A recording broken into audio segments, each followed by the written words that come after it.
जैसा कि ब्रेक पर जाने से पहले हमने बताया था, बारी आ गई आज की खास चर्चा की। और आज की खास चर्चा जो हम करने वाले हैं वो ये कि क्या एक बार फिर से ये 2024 का चुनाव मोदी बनाम राहुल गांधी बनता जा रहा है क्या? इसी पर आज की खास चर्चा करेंगे, जुड़ेंगे खास मेहमान भी। लेकिन पहले जरा देखते हैं कि क्या कुछ हो रहा है। पहले आज मजदूर दिवस है, हम सब जानते हैं। मजदूरों के सम्मान और उनके हक के लिए 1 मई को हम लोग इन्हें याद करते हैं। पीएम मोदी के लिए तो हर दिन लगता है मजदूर दिवस जैसा ही है। उनके विशिष्ट कार्यक्रमों में एक हिस्सा मजदूर का सम्मान भी हुआ करता है। 2019 के प्रयागराज कुंभ मेले को याद कीजिए। स्वच्छता कर्मचारियों को भव्य आयोजन का श्रेय दिया था उन्होंने, और उनके पांव भी धोए थे। भारत के जनमानस में मजदूरों के प्रति सोच बदलने की यह बड़ी कोशिश थी प्रधानमंत्री नरेंद्र मोदी की। देखिए, तस्वीरों में भी आप देख रहे हैं। काशी कॉरिडोर के उद्घाटन पर भी उन्होंने निर्माण में लगे तमाम श्रमिकों पर फूल बरसाए थे और उनके साथ भोजन भी किया था। नए संसद भवन का निर्माण ले लीजिए। जब कार्य पूरा हुआ तो उन्होंने मजदूरों को वहां भी सम्मानित किया था। प्रधानमंत्री नरेंद्र मोदी ने मजदूरों को गणतंत्र दिवस के परेड में अगली पंक्ति में बिठाया था, कर्तव्य पथ पर, वो भी याद कीजिए। राम मंदिर निर्माण में लगे सभी मजदूरों पर पीएम ने फूल बरसाए और प्राण प्रतिष्ठा के लिए उस दिन वीआईपी सम्मान दिलाया उनको। ये एक छोटी सी फहरिस्त है, लेकिन विपक्ष को संविधान पर खतरा नजर आता है कि मोदी अगर फिर से आए तो गया संविधान। राहुल गांधी को राम मंदिर में सिर्फ अडानी अंबानी दिखे, ये मजदूर नहीं दिखे थे जिन पर फूल बरसाए थे पीएम ने। पीएम मोदी जब कहते हैं कि सबका साथ सबका विकास, तो राहुल गांधी कहते हैं बिना जाति गणना के तो संभव ही नहीं है। पीएम मोदी कहते हैं कि दुनिया में भारत की धाक बढ़ी है, हमारे स्टार्टअप ने पहचान बनाई है, बहुत सारे यूनिकॉर्न भी बने हैं। राहुल कहते हैं कि धनी और धनी होता जा रहा है, बिना इक्वल डिस्ट्रीब्यूशन से तो गरीबी दूर नहीं हो सकती। तो कंट्रास्ट देखिए आप। पहली बार देश ने इतिहास रचा। नए वर्ष में देश ने 2 लाख करोड़ रुपए जीएसटी कलेक्शन का रिकॉर्ड बनाया है, 2 लाख करोड़ के पार। यह देश की ताकत ही तो है, जिससे 25 करोड़ लोग गरीबी रेखा से ऊपर आ गए। लेकिन राहुल गांधी का फॉर्मूला देखिए, खटाखट इकोनॉमी से देश में गरीबी दूर करना चाहते हैं।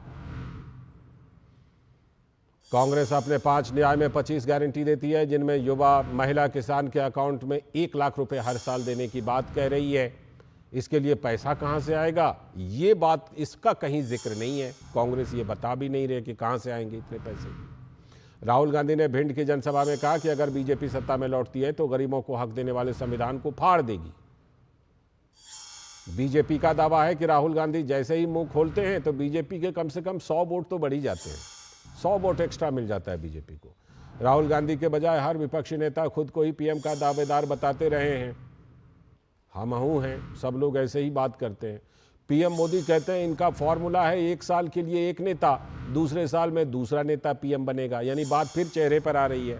2019 के अनुभव से देखिए, कांग्रेस पार्टी राहुल गांधी को पीएम पद का उम्मीदवार बताने से कतरा रही है, सीधे सीधे नहीं बता रही है, क्योंकि अच्छा अनुभव नहीं मिला था उस समय, तो सीधे सीधे तो नहीं बता रही है। लेकिन राहुल गांधी को कहीं ना कहीं कांग्रेस पुश कर रही है ना। तो इन तमाम मुद्दों पर प्रधानमंत्री नरेंद्र मोदी ने विपक्ष पर निशाना साधते हुए कहा कि कांग्रेस और इंडी गठबंधन के लोग झूठ फैला रहे हैं कि बीजेपी संविधान को बदल देगी और आरक्षण को खत्म कर देगी। दशकों तक कांग्रेस ने एससी, एसटी, ओबीसी के साथ जिस तरह से विश्वासघात किया, उससे ये सभी कांग्रेस और इंडिया गाड़ी से पूरी तरह छिटक चुके हैं। इस वजह से कांग्रेस और इंडिया गाड़ी वाले बुरी तरह बौखला गए हैं। इसलिए लोग लगातार झूठ फैला रहे हैं, संविधान बदल देंगे, आरक्षण खत्म कर देंगे। मैं पहले ही कह चुका हूं कि अगर आज खुद बाबा साहब आंबेडकर चाहे तो बाबा साहब आंबेडकर भी आरक्षण खत्म नहीं कर सकते हैं। मोदी का तो सवाल ही नहीं उठता है। और अगर हमारी सरकार की नीयत उसमें कहीं पर भी खोट होती, मेरा 5 साल का रिकॉर्ड देख लीजिए, 5 साल में भी 2019 से 2024 आज भी मोदी के पास जितने वोट चाहिए है, लेकिन ये रास्ता हमें मंजूर नहीं है। सैकड़ों सालों के साथ जिनको अन्याय हुआ, हमारे पूर्वजों ने पाप किए होंगे, मेरे लिए ये प्रायश्चित का अवसर है और इसलिए आरक्षण को जितनी ताकत मैं दे सकता हूं, मैं देने के लिए कमिटेड हूं। खुले तौर पर प्रधानमंत्री नरेंद्र मोदी बिल्कुल साफ साफ बात कर रहे हैं, लेकिन कांग्रेस के नेता राहुल गांधी ने संविधान को लेकर एक बड़ा बयान दिया और कहा कि बीजेपी तो चाहती है कि ये किताब फेंक दी जाए और देश को 20 से 25 अरबपति ही मिलकर चलाएं। बीजेपी चाहती है कि ये किताब फेंक दी जाए और देश को 20-25 अरबपति चलाएं। संविधान पर तो आपने नैरेटिव देख लिया, अब जरा देखिए चेहरे पर क्या नैरेटिव चल रहा है। शिवसेना यूबीटी के नेता संजय राउत ने हर साल नया पीएम बनाने वाले बयान पर कहा कि हम 1 साल में 4 पीएम बनाएंगे। उन्होंने कहा कि हम किसी को भी प्रधानमंत्री बनाएं, ये हमारा फैसला होगा। मिलीजुली सरकार यहाँ बने, देश चलाए, और हम किसको प्राइम मिनिस्टर बनाना है हमारी मर्जी है। हम 4 बनाएंगे, 1 साल में 2 बनाएंगे, लेकिन देश हम तानाशाही की तरफ नहीं जाने देंगे। वहीं सपा नेता अखिलेश यादव ने कहा कि बीजेपी की साजिश जनता समझ गई है। एक और संविधान के रक्षक हैं तो दूसरी ओर संविधान के भक्षक। साजिश है, बीजेपी के जो षड्यंत्र है और बीजेपी की जो अंदर से चाल होती है वो जनता समझ गई है, और खासकर वो लोग समझ गए बहुजन समाज के लोग, जिन्हें लगता है और जिन्हें पक्का ये हो गया है कि भारतीय जनता पार्टी की सरकार आ गई तो बाबा साहब भीमराव अम्बेडकर जी का दिया हुआ संविधान ही बदल देंगे। संविधान अगर बदल गया तो ना हमें हक मिलेगा, ना हमें अधिकार मिलेंगे, ना हमारा मान सम्मान होगा। इसलिए चुनाव जनता लड़ रही है। एक तरफ वो लोग हैं जो संविधान की रक्षा करना चाहते हैं, दूसरी तरफ वो लोग हैं जो संविधान के भक्षक हैं। तो ये तमाम प्रतिक्रियाएं आ रही हैं और वही फिर संविधान का मुद्दा एक बार फिर से घूम फिर करके आ रहा है। हाथ में संविधान की प्रति लेकर के बातें की जा रही हैं, लेकिन इन सब के बीच एक चीजें जो छुपी हुई नजर आ रही हैं कि क्या कुल मिला करके ये मोदी बनाम राहुल बनाने की कोशिश है क्या।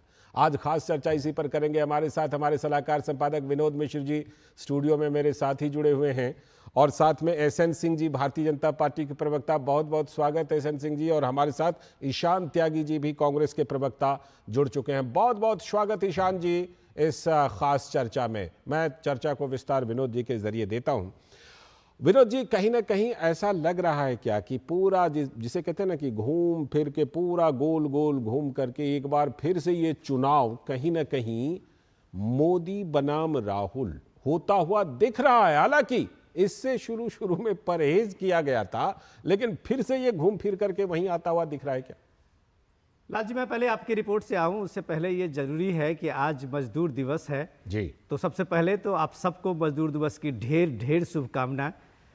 और मुझे जब देख रहा था वो विजुअल चलते हुए तो शायद इस देश के लोगों ने अब तक नहीं भूला होगा प्रयागराज का उस कुंभ को। याद कीजिए कि प्राइम मिनिस्टर मोदी ने उसमें जो करोड़ों करोड़ लोग आए थे जी, और जो सरकारें ने दोनों सरकारों ने मिलकर जो व्यवस्था की थी, लेकिन प्राइम मिनिस्टर मोदी ने क्रेडिट दिया था वो स्वच्छता कर्मियों को।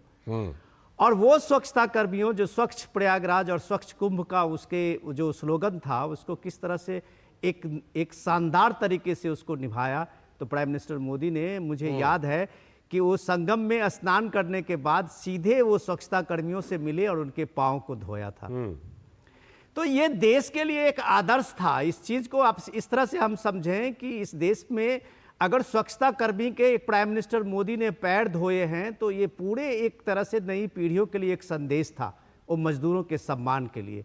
उसके बाद आपने जितने विजुअल दिखाए हैं, क्या इतने मजदूरों के साथ में जो प्राइम मिनिस्टर मोदी का, अभी आपने 26 जनवरी का पैरेड देखा बिल्कुल था। आऊंगा ही आऊंगा।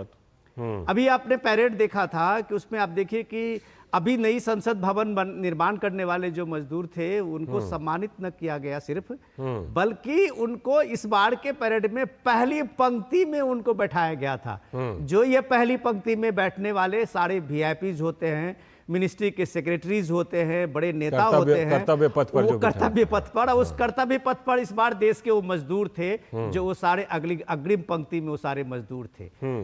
तो इतने सारे विजुअल अगर इस देश को याद है, तो क्या इस विजुअल के साथ में आज अगर राहुल गांधी कह रहे हैं कि अगर ये दोबारा सत्ता में आएंगे तो संविधान को फाड़ देंगे, तो मुझे नहीं लगता कि शायद उनके इस नैरेटिव को कोई हजम कर पाए। ठीक है। ईशान जी अपनी बात रखना चाहते थे। ईशान जी एक तो बात रखिए, दूसरी चीज हमारा एक सवाल भी ले लीजिए कि क्या कांग्रेस पार्टी डायरेक्टली तो नहीं, सीधे सीधे तो नहीं, लेकिन इनडायरेक्टली राहुल जी को प्रधानमंत्री पद के रूप में पुश कर रही है क्या, प्रधानमंत्री पद के उम्मीदवार के रूप में?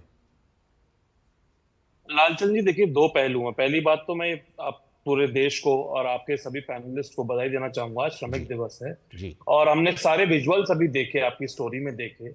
अभी हमारे सलाहकार संपादक जी भी याद कर रहे थे सारे विजुअल्स को, और मैं एक विजुअल को और याद करना चाहूंगा कि जब कोरोना महामारी के समय लाखों करोड़ों मजदूर भाई बहन मेरे यहाँ NH24 से, यहाँ मैं रहता हूँ गाजियाबाद में, NH24 से जा रहे थे, पैदल जा रहे थे, कितनी कठिन परिस्थितियों में जा रहे थे, गर्मी में जा रहे थे, साइकिल पे जा रहे थे, नंगे पांव जा रहे थे, और लाखों हजारों मजदूर भाई बहनों की मौत हो गई थी उस दौरान। हाँ, उस समय हमने भी सुना था कि महाराष्ट्र सरकार ने बढ़िया इंतजाम नहीं किया था और दिल्ली सरकार ने, कांग्रेस पार्टी ने बस भेजी थी। सुन लीजिए कुछ काम एसएन सिंह साहब को भी करने दीजिए।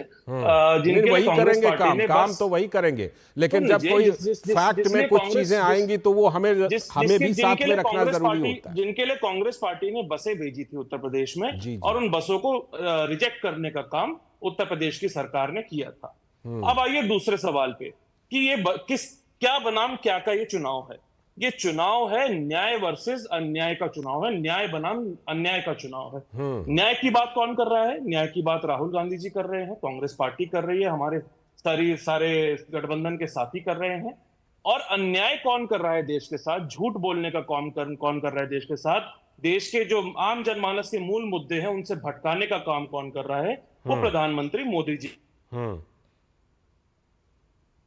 ईशान जी की आवाज़ लगता है अभी कट गई है। मैं चाहूँगा कि जब तक ईशान जी जुड़े दोबारा, तब तक एसएन सिंह जी जो बात वो उठा रहे हैं। देखिए लालचंद जी, मैं तो यही कहूंगा, जो जैसा पढ़ा लिखा सुना समझा रहता है उसी बात को कहेगा।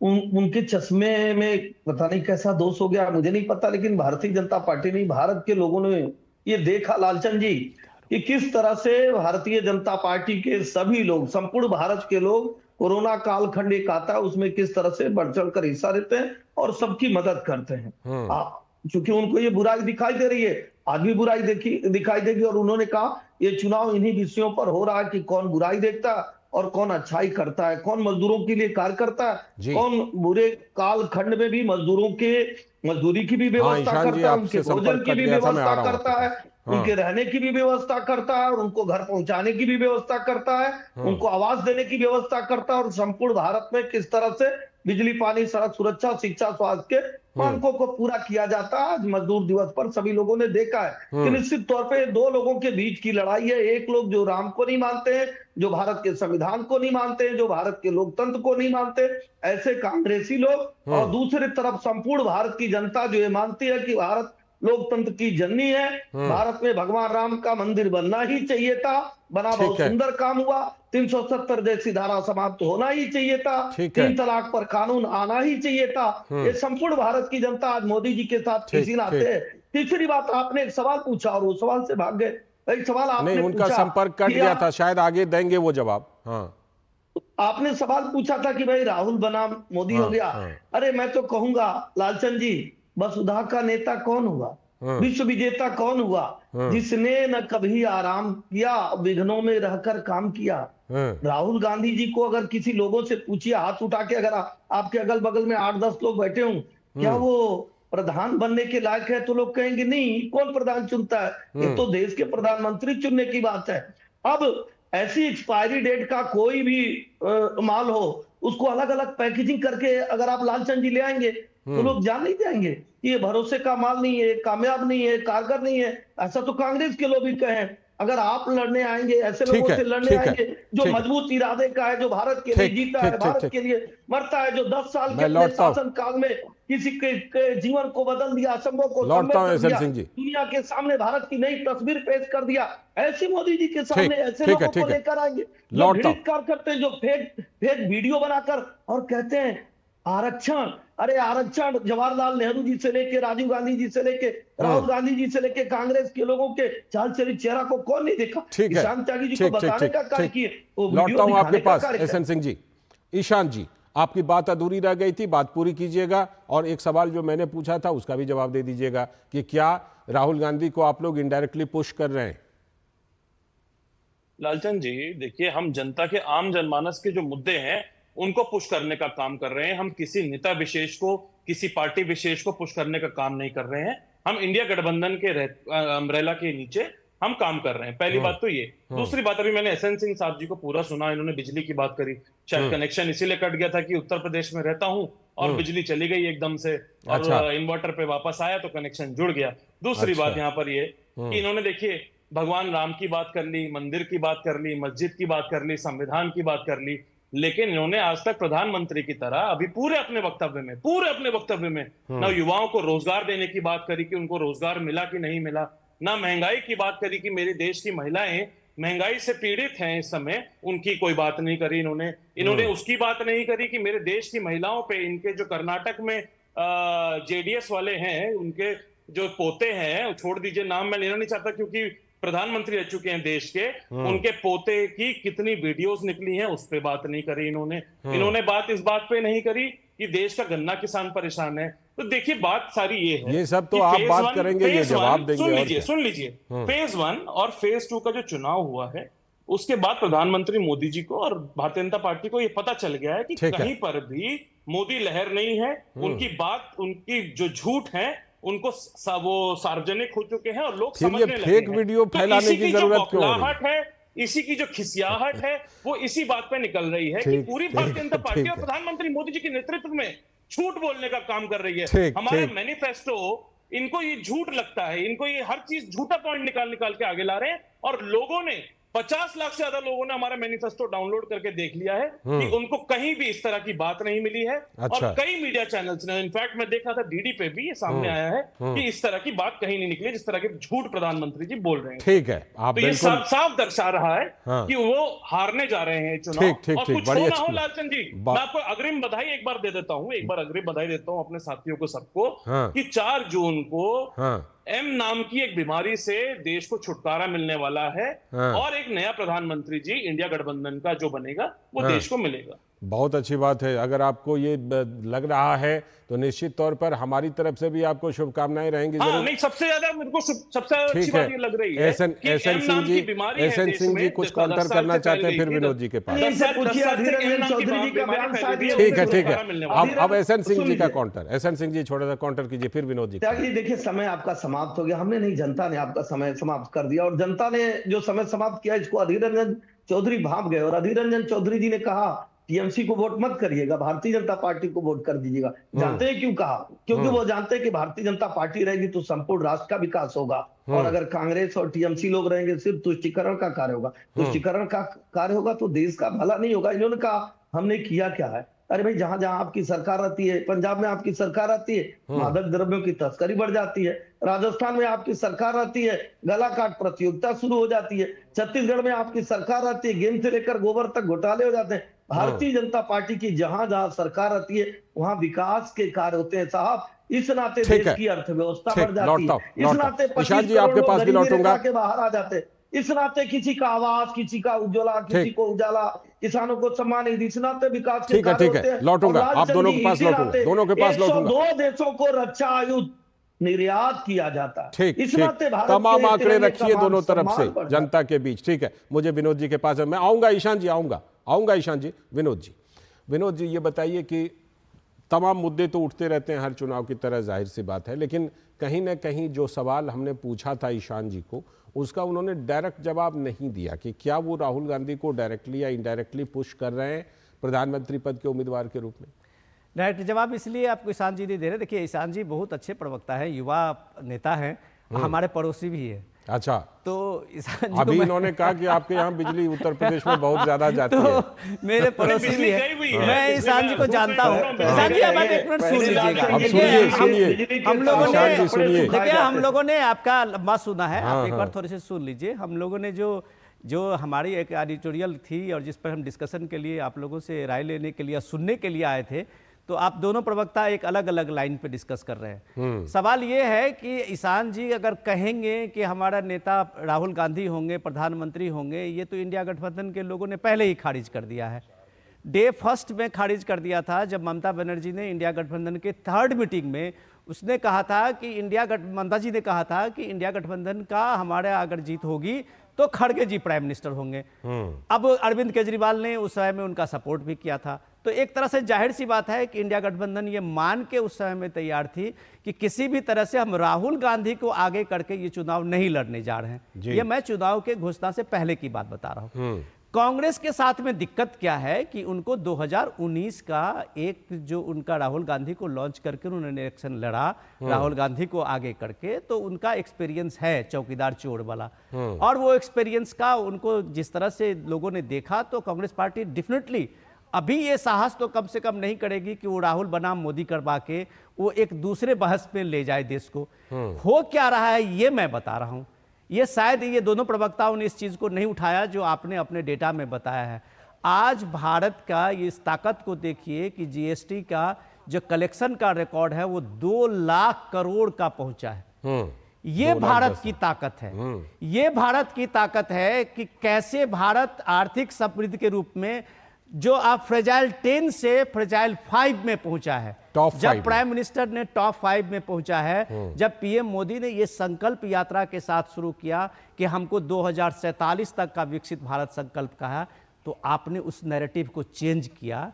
क्योंकि आपके मॉडल में अगर आज राहुल गांधी कर रहे हैं कि खटाखट इकोनॉमी का एक नया मॉडल, जो ईशान जी कह रहे थे कि हम 5 न्याय और 5 गारंटी के साथ आए हैं जो हम न्याय देंगे, तो आप ये न्याय देते, ये खटाखट इकोनॉमी में जो आप हम जैसे मजदूरों को जब 8,500 रुपया देंगे, तो वो जरूर ये पूछेगा कि ये 8,500 रुपया महीना कहाँ से लाओगे। ये देश के आप इतने करोड़ों मतदाताओं को, 97 करोड़ मतदाता हैं, और उनको अगर आप ये बताएंगे कि आपके अकाउंट में खटाखट 8,500 रुपया आ जाएंगे, तो उनके सामने में आज जीएसटी का कलेक्शन दिखेगा जो भारत इस खटाखट इकोनॉमी से नहीं पहुंचा है। इस रिकॉर्ड को पहुंचाने में वो जो स्टार्टअप है, वो जो वेल्थ क्रिएटर हैं, उनका भी उतना बड़ा कंट्रीब्यूशन है जिसको आप रात दिन गाली देते कोसते रहते हैं। ईशान जी, इंदिरा गांधी जी ने गरीबी हटाओ का नारा दिया था, क्या अब वो फॉर्मूला मिल गया है कांग्रेस को कि गरीबी हटेगी कैसे?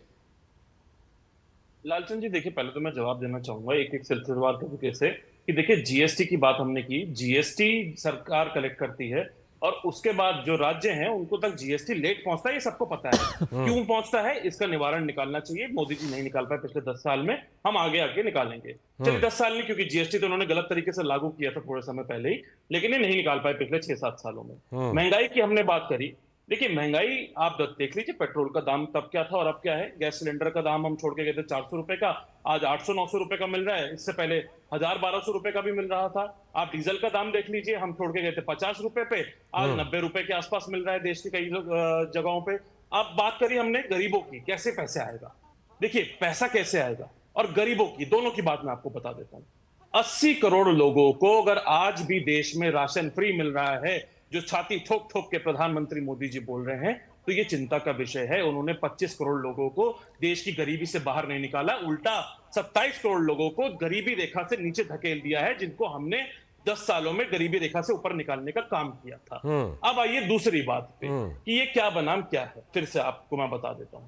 ये मुद्दों की लड़ाई है और मुद्दे उठाने का काम कांग्रेस पार्टी का हर व्यक्ति, उनका हमारा अध्यक्ष श्री मल्लिकार्जुन खड़गे जी, हमारी प्रियंका गांधी वाड्रा जी, पवन ठीक है। खेड़ा जी, रणदीप सुरजेवाला जी, राहुल गांधी जी, और यहां तक कि सारे प्रवक्ता सिर्फ मुद्दों की बात कर रहे हैं। हम ये नहीं देख रहे हैं, हम वन मैन शो चलाना नहीं जानते हैं। देखिए जिस तरह से भारतीय जनता पार्टी चला रही है इस समय वन मैन शो, हम उस तरह से देश नहीं चलाएंगे। लालचंद जी, हमारे देश में एक हम मिनट। भागीदारी न्याय लेकर आ रहे हैं। एसएन सिंह जी, सभी आ की रहा हूं भागीदारी आपके होगी। पास एसएन सिंह जी। और दूसरी बात ये कि जो जातिगत जनगणना से भारतीय जनता पार्टी भाग रही है, हम उसको करवाने का हमने निश्चय किया है। और राहुल गांधी जी का एम है, जीवन का उनका एम है कि जातिगत जनगणना करवाई जाए। और जितने भी मेरे SC ST और OBC समाज के लोग हैं, भाई बहन हैं, माता पिता हैं और पिता तुल्य लोग हैं, उनको उनकी भागीदारी मिले। और गरीबों को हम ये वादा कर रहे हैं, देश की महिलाओं को, गरीब जितनी महिलाएं हैं उनको 1 लाख रुपए मिलेगा, परिवार की बुजुर्ग महिला को। और मेरे देश के युवाओं को, जो मेरे जैसे युवा हैं, क्योंकि मैं खुद एक नौकरी पेशा बैकग्राउंड से आता था, उनको पहली नौकरी मिलेगी, उसकी हम गारंटी दे रहे हैं। और साथ में अप्रेंटिसशिप की गारंटी दे रहे हैं कि 1 लाख रुपए प्रति वर्ष की उनको अप्रेंटिसशिप मिलेगी। तो देश ये देख रहा है कि कौन मुद्दे की बात कर रहा है और कौन मुद्दों से भटकाने की बात कर रहा है, कौन मुसलमान की बात कर रहा है, कौन मछली की बात कर रहा है, कौन मांस की बात कर रहा है, कौन मीट की बात कर रहा है, कौन मस्जिद की बात कर रहा है। ये भारतीय जनता पार्टी कर रही है और प्रधानमंत्री मोदी जी झूठ बोलने का काम कर रहे हैं। और ध्यान रखिएगा लालचंद जी, झूठ की जो हांडी है ना, अब एसएन वो सिंह, 1-2 बार तो चढ़ जाती है। एसएन सिंह जी का जवाब लेने दीजिए। एसएन सिंह जी का, एसएन सिंह जी जवाब लालचंद जी, दीजिए। लालचंद जी आप बड़े वरिष्ठ पत्रकार हैं, हम छोटी सी एक शायरी कहेंगे, आप समझ जाएंगे राहुल गांधी जी के लिए कि उम्रे दराज मांग कर लाए थे 4 दिन, 2 आरजू में कट गए 2 इंतजार में। अब हो सकता है कि ईशान त्यागी जी भी अरे समझ आप गए भी हो, सुन लीजिए, निश्चित तौर पर सभी लोग ये समझ रहे होंगे के लिए कि भाई एक्सपायरी डेट की मांग को लेकर हम क्या करेंगे। अब हमारी सुन तो लीजिए साहब, इसी नाते आपको जनता नहीं चुन रही है कि जब नहीं रहते तभी वही, जब रहते हैं तभी। सुन तो लीजिए भाई, मीसा आप नहीं लगा पाएंगे, देश में इमरजेंसी का समय समाप्त हो गया। लालचंद जी आज डिबेट इस बात पर कर रहे थे कि क्या राहुल जी पर भरोसा है, क्या राहुल जी को लेकर आप लोग चल रहे हैं। भैया अखिलेश यादव जी ने कहा बहुत चालू चीज है कांग्रेस, उसको वोट मत देना, बेशक दूसरे को दे देना। आज शिवपाल जी एक रैली में बोले हैं भारतीय जनता पार्टी को जिता देना, एक राष्ट्रवादी पार्टी है। आज का बयान आपके सहयोगियों का। राहुल जी पर भरोसा कौन करेगा और क्यों करेगा। भारत जैसे देश में आप कहते हैं कि हिंदू लड़के लड़की छेड़ने जाते हैं, कौन भरोसा करे। जो आदमी संविधान को खुद बदला वो कहता है संविधान बदलना चाहते हैं।